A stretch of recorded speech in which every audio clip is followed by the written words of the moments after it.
Hi praise the lord. నా పేరు Anand. Welcome to the scripture together YouTube channel.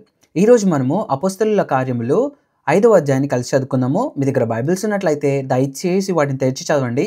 ఒకవేళ లేనట్లయితే స్క్రీన్ మీద వాక్యం వస్తుంది, దాన్ని చూసన్న చదవాల్సిందిగా కోరుచున్నాను. అపోస్తలుల కార్యములు 5వ అధ్యాయము. అననీయ అను ఒక మనుష్యుడు తన భార్య అయిన సప్పీరాతో ఏకమై పొలం అమ్మాను. భార్య ఎరుకనే వాడు దాని వెలలో కొంత దాచుకొని కొంత తెచ్చి అపోస్తలుల పాదముల యొద్ద పెట్టెను. అప్పుడు పేతురు, అననీయ, నీ భూమి వెలలో కొంత దాచుకొని పరిశుద్ధాత్మను మోసపుచ్చుటకు సాతాను ఎందుకు నీ హృదయమును ప్రేరేపించెను? అది నీ యొద్దనున్నప్పుడు నీదే గదా. అమ్మిన పిమ్మట అది నీ వశమై ఉండలేదా?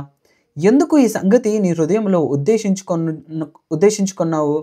నీవు మనుషులతో కాదు దేవునితోనే అబద్ధం ఆడితివని వానితో చెప్పెను. అననీయ ఈ మాటలు వినుచూనే పడి ప్రాణం విడువగా వినిన వారికి అందరికీ మిగుల భయము కలిగెను. అప్పుడు పడుచు వారు లేచి వానిని బట్టతో చుట్టి మోసుకొని పోయి పాతిపెట్టిరి.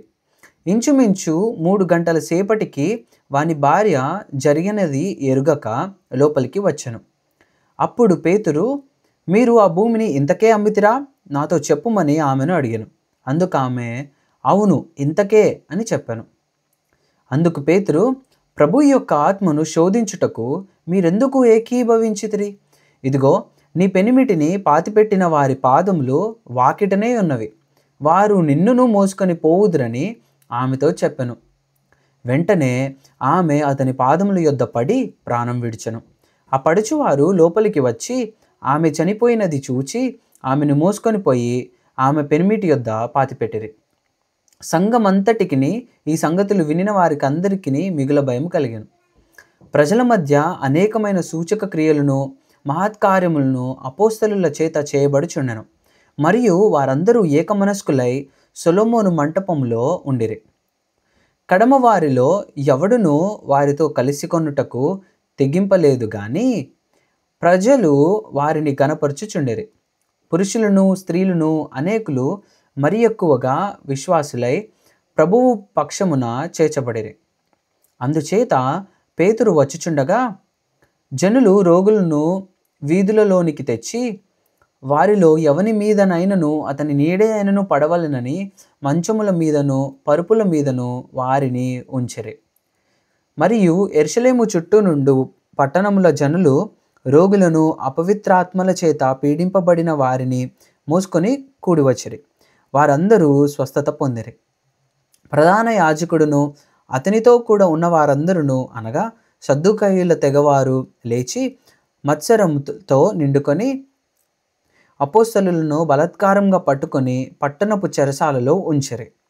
అయితే ప్రభుదూత రాత్రివేళ ఆ చెరసాల తలుపులు తీసి వారిని వెలుపలికి తీసుకొని వచ్చి, మీరు వెళ్ళి దేవాలయంలో నిలవబడి ఈ జీవమును గూర్చిన మాటలన్నీ ప్రజలతో చెప్పుడని వారితో అనెను. వారు ఆ మాట విని తెల్లవారగానే దేవాలయంలోనికి వెళ్ళి బోధించుచుండిరి. ప్రధాన యాజకుడును అతనితో కూడా వారును వచ్చి మహాసభ వారిని ఇశ్రాయేలీల పెద్దలందరినీ పిలువనంపించి వారిని తోడుకొని రండని బంట్రౌతులను చెరసాలకు పంపిరి. బంట్రౌతులు అక్కడికి వెళ్ళినప్పుడు వారు చెరసాలలో కనబడనందున తిరిగి వచ్చి చెరసాల బహుభద్రముగా మూసియుండుటయు కావలివారు తలుపుల ముందర నిలిచియుండుటయు చూచితిమి. కానీ తలుపులు తీసినప్పుడు లోపల మాకొకడైనను కనబడలేదని వారికి తెలిపిరి.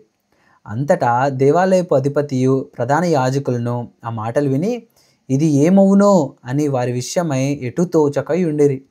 అప్పుడు ఒకడు వచ్చి, ఇదిగో, మీరు చెరసాలలో వేయించిన మనుష్యుడు దేవాలయంలో నిలిచి ప్రజలకు బోధించుచున్నారని వారికి తెలుపగా అధిపతి బంట్రౌతులతో కూడా పోయి ప్రజలు రాళ్లతో కొట్టుదురేమో అని భయపడి బలాత్కారము చేయకయే వారిని తీసుకొని వచ్చాను.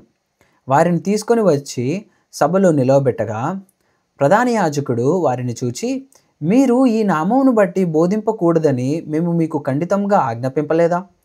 ఇదిగో, మీరు యెరూషలేమును మీ బోధతో నింపి ఈ మనుష్యుని హత్య మా మీదికి తేవలనని ఉద్దేశించుచున్నారని చెప్పెను. అందుకు పేతురును అపోస్తలులను, మనుషులకు కాదు, దేవునికే మేము లోబడవలెను గదా. మీరు మ్రానున వేలాడవేసి సంహరించిన యేసును మన పితరుల దేవుడు లేపెను. ఇశ్రాయేలునకు మారుమనసును పాపక్షమాపణను దయచేయుటకై దేవుడు ఆయనను అధిపతినిగాను రక్షకునిగాను తన దక్షిణ హస్త బలము చేత హెచ్చించి ఉన్నాడు. మేమును దేవుడు తనకు విధేయులైన వారికి అనుగ్రహించిన పరిశుద్ధాత్మయు ఈ సంగతులకు సాక్షులమై ఉన్నామని చెప్పిరి. వారు ఈ మాట విని అత్యాగ్రహము తెచ్చుకొని వీరిని చంపనుద్దేశించగా, సమస్త ప్రజల వలన ఘనత నొందిన వాడును ధర్మశాస్త్రోపదేశకుడునైన గమలీయేలును ఒక పరిసయ్యుడు మహాసభలో లేచి ఈ మనుషులను కొంతసేపు వెలుపల ఉంచుడని ఆజ్ఞాపించి వారితో ఇట్లనెను. ఇశ్రాయేలీయులారా, ఈ మనుషుల విషయమై మీరేమి చేయబోచున్నారో జాగ్రత్త సుమండి. ఈ దినములకు మునుపు దూదా లేచి తానొక గొప్పవాడనని చెప్పుకొనెను. ఇంచుమించు 400 మంది మనుషులు వారితో కలిసికొనిరి. వాడు చంపబడును, వానికి లోబడిన వారందరూ చెదిరి వ్యర్థులైరి. వానికి తర్వాత జనసంఖ్య దినములలో గలిలాయుడైన యూదా అని ఒకడు వచ్చి ప్రజలను తనతో కూడా తిరుగుబాటు చేయ ప్రేరేపించను. వాడు కూడా నశించను, వానికి లోబడిన వారందరూ చెదిరిపోయిరి. కాబట్టి నేను మీతో చెప్పినదేమనగా, ఈ మనుషుల జోలికి పోక వారిని విడిచిపెట్టుడి. ఈ ఆలోచన అయినను ఈ కార్యమైనను మనుషుల వలన కలిగినదాయనా, అది వ్యర్థమగును.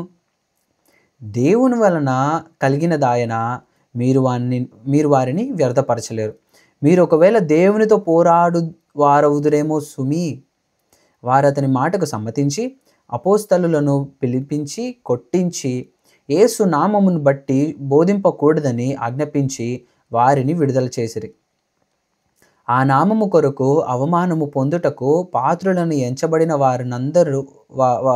ఎంచబడినందున వారు సంతోషించుచు మహాసభ ఎదుట నుండి వెళ్ళిపోయి ప్రతిదినము దేవాలయంలోనూ ఇంటింటను మానక బోధించుచు యేసే క్రీస్తుని ప్రకటించుచుండిరి.